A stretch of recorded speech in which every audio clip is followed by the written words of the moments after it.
미국 뉴욕시 앨리스 아일랜드 이민사박물관에 제27회 앨리스 아일랜드상 시상식이 열렸던 2013년 5월 11일 영예의 수상자들이 맨하탄에서 페리를 타고 앨리스 아일랜드로 몰려들었다. 1986년 미 소수민족연대 협의회가 제정한 앨리스 아일랜드상은 아메리칸 드림을 실현, 미국 사회 발전에 기여한 이민자들에게 수여하는 영광스러운 상이다. 지미 카터, 로나ल्드 레이건, 빌 클린턴 등 전 대통령과 힐러리 클린턴 등 미국을 이끈 쟁쟁한 인물들이 이 상을 받았다. 2013년 앨리스 아일랜드 수상자는 미 전역에서 100여 명. 이들 영예의 수상자 대열에 한인 조병창 씨도 끼어 있었다. 장학재단인 조 파운데이션 회장 도곡 조병창. 그는 1973년 단돈 $400를 들고 부인과 함께 미국 이민길에 올랐다. 그리고 강철 공장 노동자로 고달픈 이민 생활을 시작했다. 그로부터 45년의 세월이 흐른 후 조병창은 미국 사회의 지도자로 우뚝 섰다.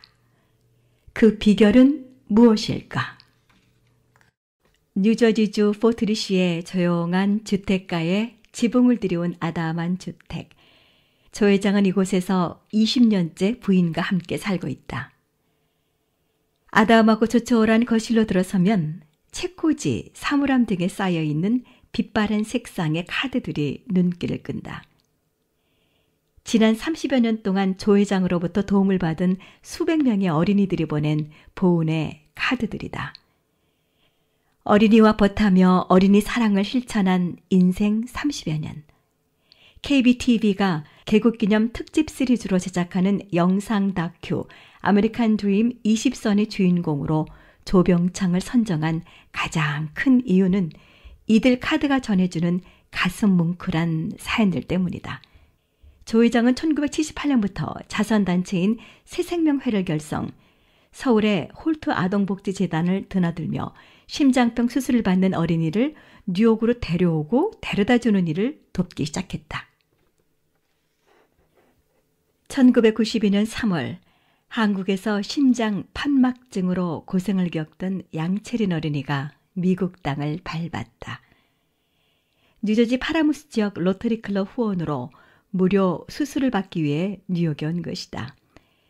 4살짜리 어린 생명은 호흡곤란으로 가쁜 숨을 몰아쉬고 있었다. 체린이는 롱아일랜드에 있는 종합병원에서 무려 8시간에 걸친 큰 수술을 받았다. 수술은 성공적이었지만 완치 판정을 받기까지는 2, 3개월 동안 뉴욕에 머물러야 했다. 조 회장은 부인과 2딸 현아, 영아와 함께 자신의 집에서 체린이가 건강을 회복할 때까지 보살폈다. 이에 앞서 1991년에 수술을 받은 초등학교 5학년 김왕종 군도 조 회장 집에서 수개월 동안 머물며 건강을 회복했다. 이 시기를 전후해 체린 왕종군 외에도 여러 명의 어린이가 조 회장 집에서 며칠씩 머물며 따뜻한 보살핌을 받았다. 참 체린이가 와서 울기도 많이 울었어요. 그래 달랠 수가 없어가지고 같이 울기도 하고 그랬는데 나중에는 정이 들어가지고 엄마 하고 부르고 따라다녔는데 그러다가 어느 날부터는 그냥 엄마도 아니고 미국 엄마가 돼가지고 미국 엄마 하고 불렀어요. 지금은 체린이가 어디 심장에 문제없이 건강한지 모르겠네. 그리고 나이가 이제 30이 넘었으니까 결혼을 했는지 궁금하기도 합니다. 조 회장의 어린이 사랑은 심장병 어린이 돕기에 그치지 않았다. 1992년부터 한국어린이재단 뉴욕 후원회장을 맡아 불우한 어린이를 돕는 해외 결혼 사업을 펼쳤다. 지난 32년 동안 조 회장의 두 손으로 후원자를 만난 어린이는 무려 300여 명. 그 자신도 매년 10여 명의 결혼 어린이들에게 후원금을 보내고 있다. 그래서 조 회장 집에는 해마다 어린이들이 보낸 보은의 카드가 쌓인다. 이들 다양한 카드에는 가슴 뭉클한 소망, 바램, 감사의 인사가 쓰여져 있다. 조 회장은 어린이들이 전하는 순수하고 해맑은 감사의 글을 읽으면서 삶의 보람을 느낀다.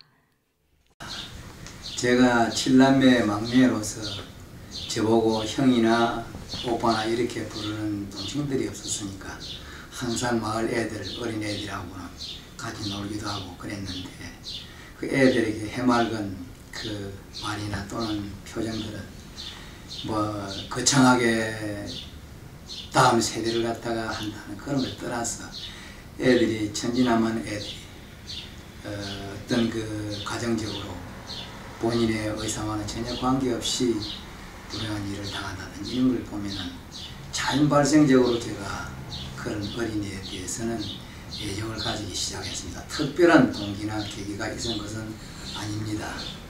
2007년 12월 조병창은 사재를 털어 장학복지재단인 더 조 파운데이션을 설립 11년째 미래의 한인 꿈나무들에게 장학금을 지급하고 있다. 매년 장학생을 10명 정도 선발해 1인당 $2,000의 장학금을 전달하며 소박한 나눔을 실천하고 있는 것이다. 한인 이민사 1세기, 지난 100여 년 동안 미국으로 이주한 한인들 가운데 부자가 된 사람은 많다. 하지만 고달픈 이민 생활을 하면서 어렵사리 모은 돈을 쪼개 불우한 어린이를 돕고 꿈나무를 키우는 사람은 드물다. 노블레스 오블리주. 이는 사회 지도층의 사회적 책임과 도덕성을 강조하는 말이다. 조병창은 노블레스 오블리주를 실천할 줄 아는 한인사회의 지도자이다. 조 회장의 고향은 경남 합천군 쌍책면 덕봉리, 조노영 배인래 부부 슬하의 5남 2녀 중 막내로 태어났다. 선친은 일제 치하인 1926년부터 무려 15년간 쌍책 면장을 지냈다.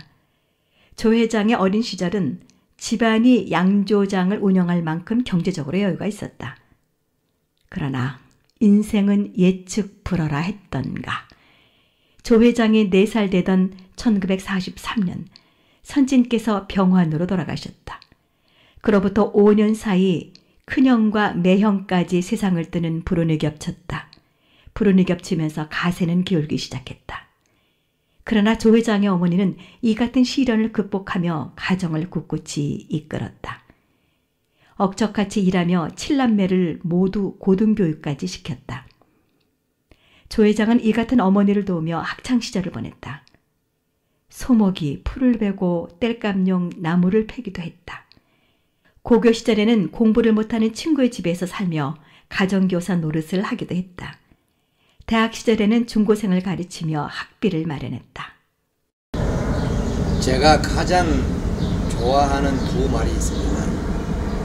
어머니와 고향입니다. 어머니는 저를 낳아주셨고 고향은 저를 길러준 곳입니다. 그래서 어머니와 고향 이 말은 아직도 저를 듣게 되면 항상 가슴이 뭉클하고 진한 그런 감정을 느낍니다. 특히 어머니와 어린 시절의 어떤 그 추억, 어머니 손잡고 시장을 가든지 또는 겨울에는 땔감을 위해서 야산에 어머니와 내가 땔감을 구하러 갔든지 또는 밭에 나가서 땅콩도 캐기도 하고 감자도 캐기도 하는 그 시절들. 그래서 저는 항상 어머니와 고향을 잊어본 일이 없습니다. 1965년 조 회장은 군복무를 마치고 영남대학에 전신인 대구대학 경상학부를 졸업했다. 그리고 5급 국가공무원으로 사회에 첫 발을 내디뎠다. 첫 근무지는 국립경북대학교였다. 27살이 되던 1967년부터는 부산대학교 인사학과에서 근무했다. 이 시기에 평생의 반려자인 이인자 여사를 만나게 된다. 당시 이 여사는 부산대학교 간호대학을 졸업하고 대학병원에서 일하고 있었다. 어느 날 우연히 이인자를 만난 조병창은 첫눈에 끌렸다. 그로부터 3년 후인 12월 7일 두 사람은 서울 예식장에서 결혼식을 올린다. 당시 조 회장은 경제기획원에서 근무하고 있었다. 남편은 친구들도 좋아하고 참 사람들하고 잘 어울려요. 그러나 하여튼 집안일보다 바깥 일에 더 열성적이기 때문에 아이들 아버지로서 남편으로서는 제가 크게 점수를 줄 수가 없어요. 그러나 성실하고 책임감 있고 또 의리를 지키는 사람이기 때문에 거기에 대해서는 무한 점수를 줘야 될 것 같아요. 조 회장이 신혼살림을 꾸렸던 70년대 초는 한국의 사냐에서 새마을운동 노래가 울려 퍼지던 시절이었다. 당시 1인당 국민소득은 $250 선을 맴돌고 있었다. 한국은 절대 빈곤 국가였다. 공무원 생활 7년째인 72년, 조 회장은 사무관 시험을 준비하면서 위궤양 증세로 고통을 겪었다. 이 시기에 공무원 생활에 회의를 느끼기 시작한다. 좀 더 나은 인생을 살 수는 없을까? 공부를 더 할 수는 없을까? 2, 3년 전부터 아메리칸 드림을 꿈꾸던 조 회장은 이 같은 생각을 하면서 미국 이민을 결심한다. 1973년 6월 13일, 조 회장 부부는 드디어 미국행 비행기에 몸을 실었다. 1960년대 후반부터 우리나라에서 미국으로도 대거 이민이 오던 시기였습니다. 의사, 간호사, 약사, 자동차 정비사, 병아리 간별사까지. 그럴 적에 나에게는 공무원 생활에서 오는 어떤 그런 장래에 대한 어떤 그런 생각, 또 미국이라는 사회에 대한 동경, 또 공부를 좀 더 할 수 있는 그런 기회가 이 나라가 되는지 이런 생각으로 가득 차 있을 때입니다. 그런데 1970년 초반에 김혁규라는 내 고향 절친인 중학교 동창이 있어요. 이 친구가 어느 날 홀연히 부인과 단둘이서 미국 이민을 결행을 했습니다. 그래서 그 친구의 이민이 나에게도 상당한 동기를 유발하는 계기가 되었지 않나 이렇게 생각합니다. 뉴욕시 맨하탄 브로드웨이. 아메리칸 드림을 꿈꾸던 젊은이들이 몰려드는 브로드웨이는 조 회장의 땀과 열정이 배인 거리다. 그래서 브로드웨이를 거니노라면 지난 세월의 빛과 그림자가 교차되어 떠오른다. 조 회장이 이민생활을 시작한 곳은 시카고였다. 시카고 도착 3일 만에 운 좋게 강철 공장에 취업할 수 있었다. 시간당 임금은 $3 30센트. 1년간 열심히 일해 $10,000를 모았다.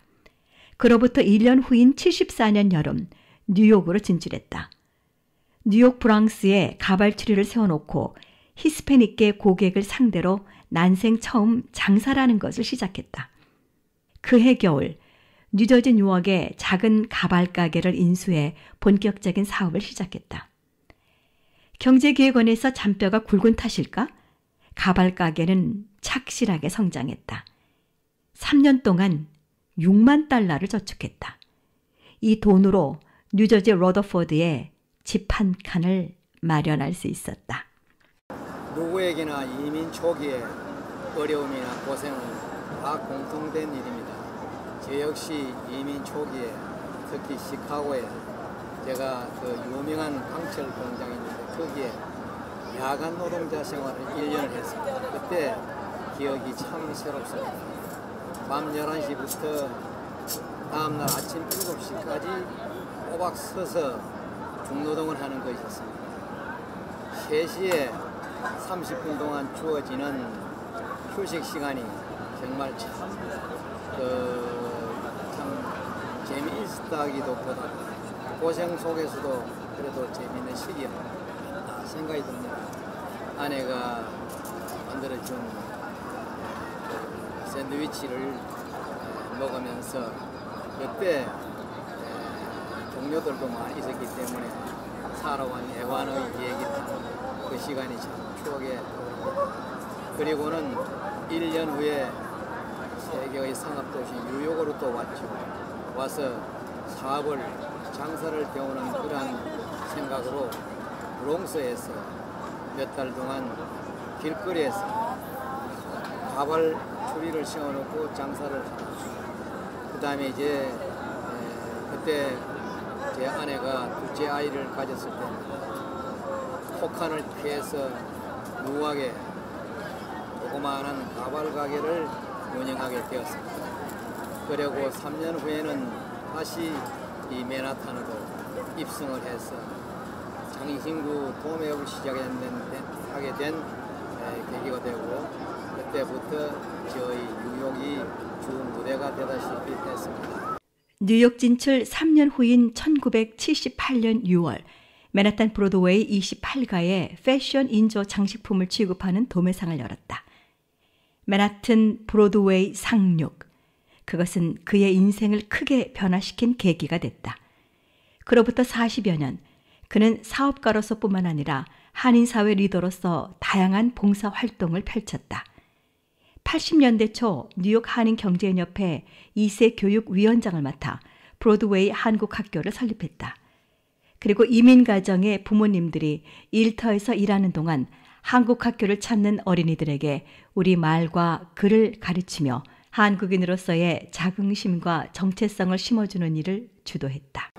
70년대 초기에는 뉴욕 한인사회가 2만 내지 3만 명으로 추산이 되었습니다. 근데 70년대 말에는 10여만으로 늘어나고 제가 한인회장을 하던 시기든 80년대 중반에는 약 20만이라는 한인사회가 팽창을 했습니다. 따라서 초기 이민자들의 많은 어려움이 일어나고 각종 사건, 사고들이 빈번히 발생했습니다. 그래서 자연적인 발생 현상으로서 우리가 뜻맞는 사람끼리 새생명회를 결성을 해서 심장병 어린이를 돕는다거나 또는 노인을 돕는다거나 어린이를 보는 그러한 사업들을 자연스럽게 하게 되고 한인회라든지 그런 데 참여를 하게 되는 그렇게 해서 봉사하는 계기가 되었습니다.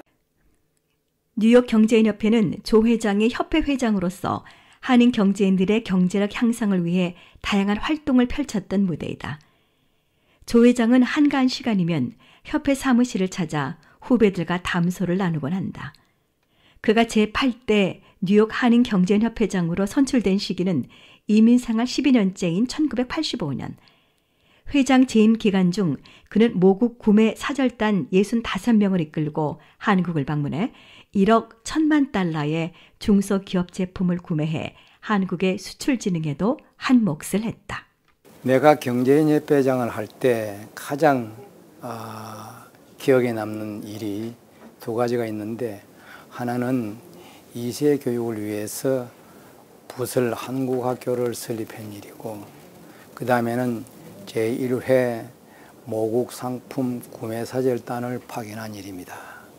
제1회 모국 상품 구매 사절단은 우리 협회가 한국의 수출 진작에 크게 기여를 하고 따라서 우리 협회도 그거로 기여를 해서 더욱 업그레이드 되는 그러한 계기가 되었습니다. 그때 1월 달에 86년 1월 달에 서울을 방문했을 적에 상공부라든지 중소기업 중앙회 또 코트라에서 철저하게 사전 준비를 잘 해가지고 정말로 우리 사절단이 새벽에 공항에 도착했을 적에 그때 KBS, MBC, 각 신문사 언론에서 그 스포트라이트를 그래 비춰서 새벽부터 나와가지고 진을 치고 있으니까 우리 회원들이 모두 아주 눈이 휘둥그레진 일이 있습니다. 맨하탄 24가에 있는 뉴욕 한인회는 조 회장의 영원한 마음의 고향이다. 19대 뉴욕 한인회장 시절의 추억이 어린 곳이기 때문이다. 조 회장은 한인회가 해결해야 할 현안이 있을 때면 한인회 사무실을 방문하곤 한다. 그리고 현 김민선 회장과 만나 스스럼 없는 대화를 나눈다. 선배로서 조언도 아끼지 않는다. 조병창이 제19대 뉴욕 한인회장에 출사표를 던진 것은 1986년. 일하는 한인회, 참여하는 한인회, 힘있는 한인사회 등 3대 캐치프레이즈를 내걸고 선거 전에 출사표를 던졌다. 선거 초기에는 3명의 후보가 경합을 벌였다. 그러나 조병창은 2명의 경쟁 후보를 설득해 함께 일하기로 합의를 하는 리더십을 발휘했다. 그리고 단일 후보로 무투표 당선, 뉴욕 한인사회를 대표하는 수장이 됐다. 저희 뉴욕 한인회 제19대 회장님을 역임하신 조병창 회장님께서는 우리 뉴욕 한인회가 가야 할 새로운 이정표를 마련하신 회장님이십니다. 대표적인 업적으로는 이 뉴욕 한인회장으로서 이 뉴욕 한인회관에서 최초로 헌혈 운동을 벌이신 회장님이십니다. 그래서 또한 우리 코리안 퍼레이드를 통해서 우리의 문화, 우리의 전통을 미 주류 사회에 전파하시기 위해서 노력하셨고 또 장학재단을 세우셔서 우리 후세들에게 교육을 시켜 우리의 장래, 우리의 퓨처를 튼튼하게 이렇게 버팀목을 만들어내신 장본이십니다. 한인회장 제임 씨 역전 사업은 초기 이민자를 돕기 위한 복지 사업이었다. 이 사업을 성공적으로 추진하기 위해 그는 한인회 산하 특별기구로 복지재단을 설립했다. 이와 함께 한인 정치력 신장 사업도 추진했다. 시민권자로서 투표 참여를 통한 정치력 신장. 그것은 한인들의 권익을 키우는 기본이 되기 때문이었다. 그는 뉴욕 이민국과 업무 협약을 체결하고 이 사업을 추진해 1987년 말까지 총 1000여 명의 시민권 신청 업무를 대행했다. 이 사업은 뉴욕 한인사회의 정치력을 신장시키는 밑거름이 됐다. 미국 사회는 풀뿌리 민주주의가 그 토대입니다. 따라서 어느 민족이건 시민권자가 유권자로서 얼마만큼 투표에 참여하느냐에 따라서 미국 정치인들이나 주류사회가 그 민족이나 그 집단의 힘을 가늠하고 존중하는 척도를 삼고 있습니다. 따라서 우리 한인들이 유권자가 많고 따라서 시민권 신청을 많이 함으로 해서 우리 정치력을 신장하는 가장 빠른 길이라 생각되기 때문에 시민권 신청을 대행해주는 한인의 업무가 매우 중요한 것이었습니다. 2011년 대한민국 국회는 해외 거주 한국인들이 이중 국적 보유를 허용하는 국적법 개정안을 의결한다. 이에 따라 미국 시민권자라 하더라도 만 65세가 되면 한국 국적을 회복, 고국에서 여생을 보낼 수도 있게 됐다. 이 법안의 시행 배경에는 조 회장의 오랜 노력이 숨어 있었다. 하지만 이 같은 사실을 아는 사람은 드물다. 조 회장은 1993년부터 이중 국적 및 해외 민족청 설립 추진위원회를 결성, 한국 정부와 국회를 상대로 본격적인 국적법 개정 운동을 펼쳤다. 당시 국적법 개정을 촉구하기 위해 한 방송국의 톡쇼에서 밝힌 그의 소신을 들어보자. 한 14, 15년 전부터 비단 뉴욕뿐이 아니고 뉴욕이다 또는 LA다, 시카고다 이런 대도시를 중심으로 한 각 한인회에서 각 지역에서 교포를 하고 우리나라하고 이 소위 신문관계 문제, 소위 말하자면 국적 인정 문제라든지 여러 가지 이런 문제를 해서 간헐적으로 또 그런 경우에 소위 그 어떤 지도자들이 또 이곳을 방문한다든지 또는 이쪽에 교포들의 지도자들이 또 서울을 방문하는 기회가 있다든지 할 적에 그럴 적에 지극히 자연스럽게 많은 이 건의라 할까요? 그런 것을 얘기를 해오고 있는 상황입니다, 이게. 그런데 근래에 와서 특히 이제 우리나라에서 세계화를 표방을 하고 또 이 국제적으로도 이 동국 공산권 소련의 붕괴에 대모를 해서 신보수주의, 국수주의, 이 미국만 하더라도 어떤 소수민족 이민자에 대한 어떤 차별 정책을 많이 채택을 한다든지 이런 문제가 오면서 우리나라에서도 또 각 정당에서도 이 문제를 전향적으로 굉장히 긍정적으로 검토하는 그런 시기가 되었습니다. 지금 조 회장은 미 주류 사회와 한인 커뮤니티 간의 친선, 결속을 다지는 데에도 기여했다. 조 회장이 살고 있는 뉴저지주 포트리시 한 공원에는 한국전 참전 용사를 추모하는 기념비가 서 있다. 포트리 한인회가 이 기념비 건립을 추진했던 2004년 2월, 조 회장은 건립 기금으로 큰 돈을 내놓았다. 기념비에 새겨진 고액 기부자 명단에는 조 회장 부부의 이름이 새겨져 있다.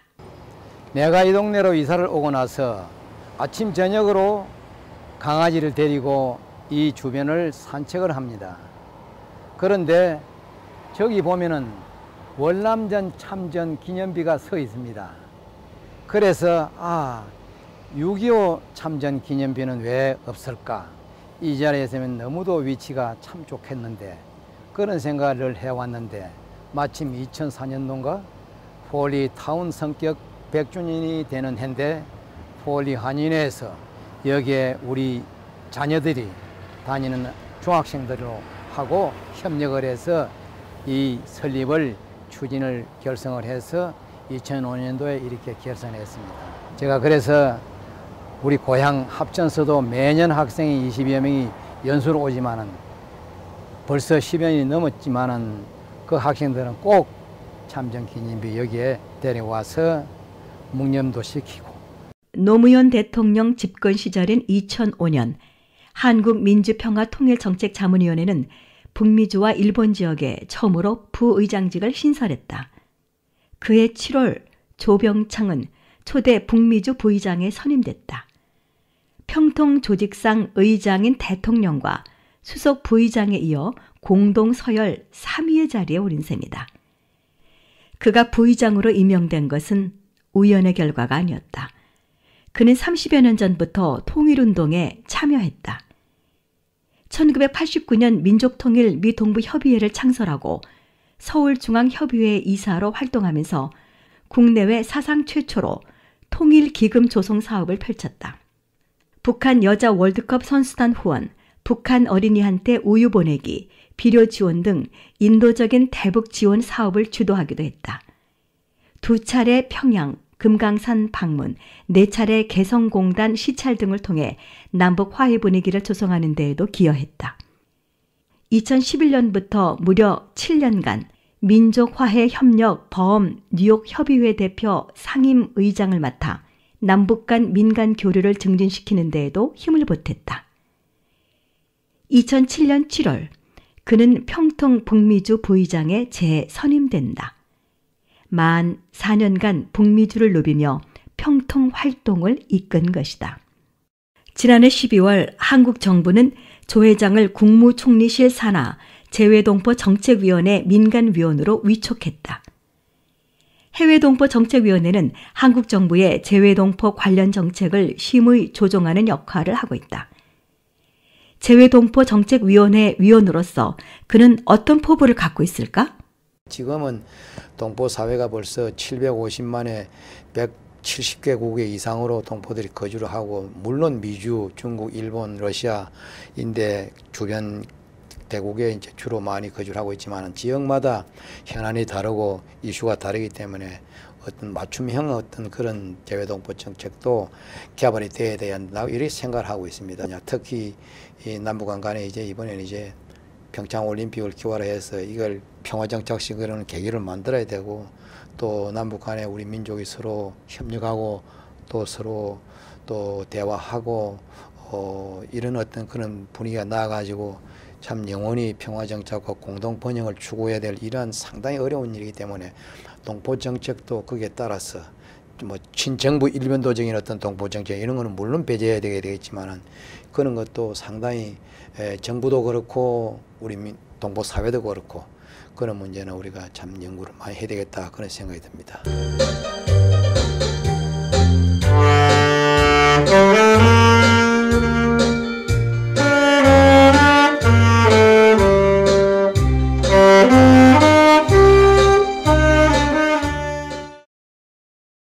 1939년생인 조 회장의 올해 나이는 만 78세. 희수를 바라보는 연륜이지만 그는 영원한 현역으로 살고 있다. 조 회장은 멋과 여유, 낭만을 아는 사람이다.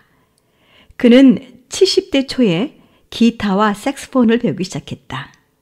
색스폰과 버탄 지 올해로 5년째. 굳은 비 내리는 날이면 도라지 위스키 마시던 추억의 옛날식 다방을 떠올리며 색소폰을 불기도 한다. 그리고 꿈에본 내 고향 등 흘러간 옛 노래를 연주하며 가슴을 저리게 하는 음색에 빠져들곤 한다. 비 내리는 고모령을 부르며 임종을 지키지 못한 어머니를 생각하며 눈물 짓기도 한다.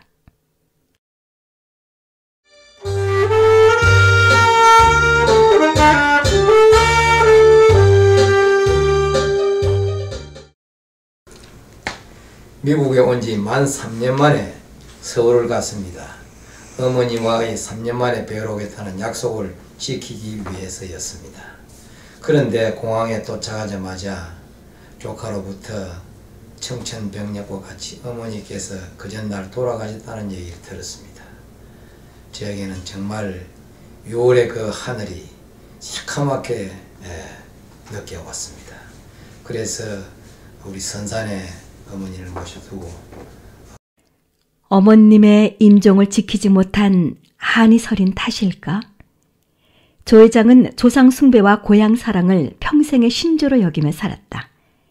창녕조 씨 중시조인 송무 할아버지의 23세 손인 그는 19세인 한문 할아버지 밑으로 이곳저곳에 산재해 있던 조상의 묘를 한 곳으로 모시는 일을 추진했다. 윤달이 낀 2017년 드디어 아담한 가족 공원을 조성할 수 있었다.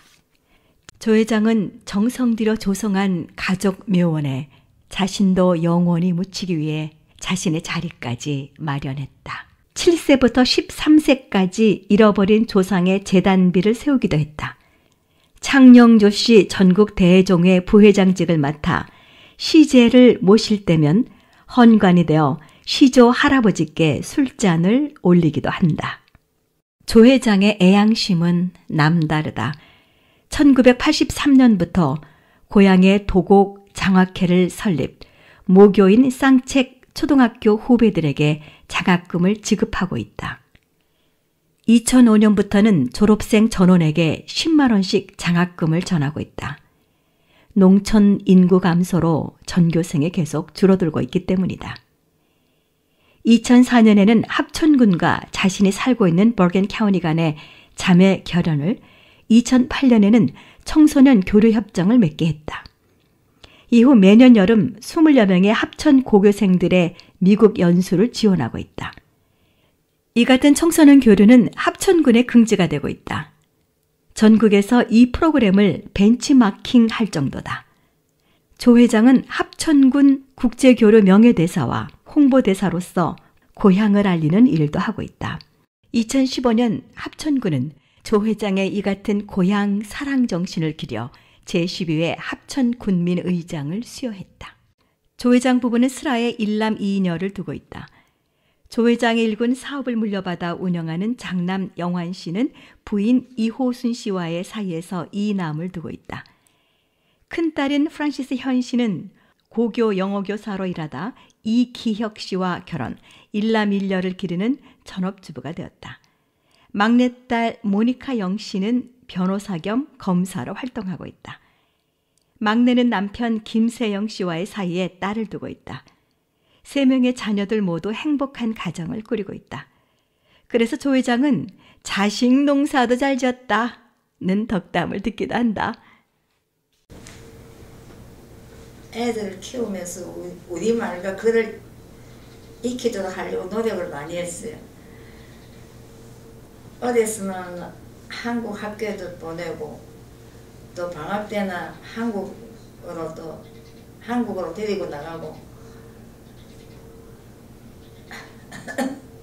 그는 정성이 덕인지 모르지만 지금 애들이 유창하게 우리말을 하고 있어요. 어디는 한국에서 온 애들하고도 보면은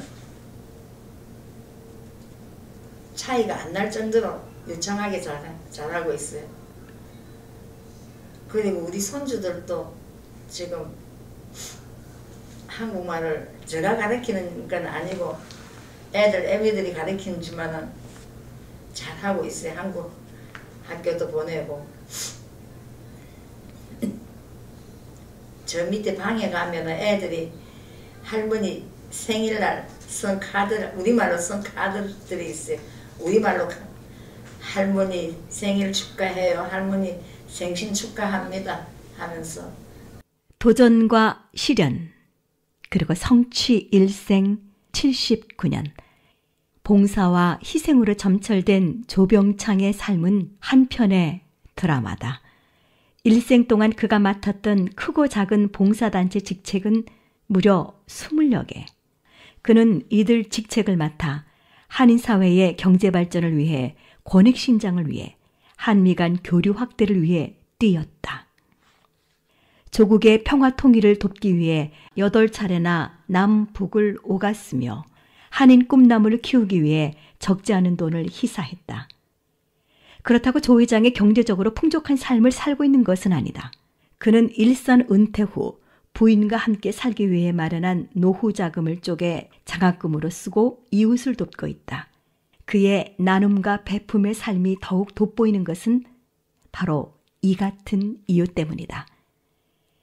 미주 한인사회에서 이같이 다양한 봉사활동을 펼치며 나누고 베푸는 삶을 사는 사람은 찾기 어렵다. 조 회장은 이 같은 삶의 이력으로 대한민국 정부가 수여하는 목련장과 동백장 등 국민훈장을 2차례나 받았다. 미국에서는 이민자로서 최고의 영예인 앨리스 아일랜드 상까지 받았다. 여생의 소망은 무엇일까? 저는 45년 전에 아내와 단둘이서 빈손으로 이 나라에 왔습니다. 그동안 살아오면서 나름대로 꿈을 이루면서 살아온 데 대해서는 늘 감사한 마음입니다. 자녀들에 대해서는 재정적인 그런 유산보다는 정신적인 유산, 공감하고 나누고 베푸는 그런 유산을 남겨주고 싶은 생각입니다. 따라서 제가 설립한 장학복지재단이 튼튼히 뿌리를 내리고 다음에는 민족의 화해와 번영과 통일을 위해서 여력이 있다면 돕고 싶은 것이 소망이기도 합니다. 지난 2008년 노인을 위한 나라는 없다라는 제목의 영화가 흥행몰이를 했었다. 아카데미 작품상을 휩쓸며 화제를 뿌렸다. 과연 노인을 위한 나라는 없는 것일까? 이 같은 질문에 조병창은 아니요! 라고 외치는 것 같다. 나이를 잊고 사는 영원한 현역 조병창. 그는 장학재단 조 파운데이션의 회장으로서 오늘도 나누고 베푸는 삶을 살고 있다. 민족의 화해와 협력, 통일을 이루는 데 기여하기 위해 황혼의 열정을 불사르며 묵묵히 마이 웨이를 달리고 있다.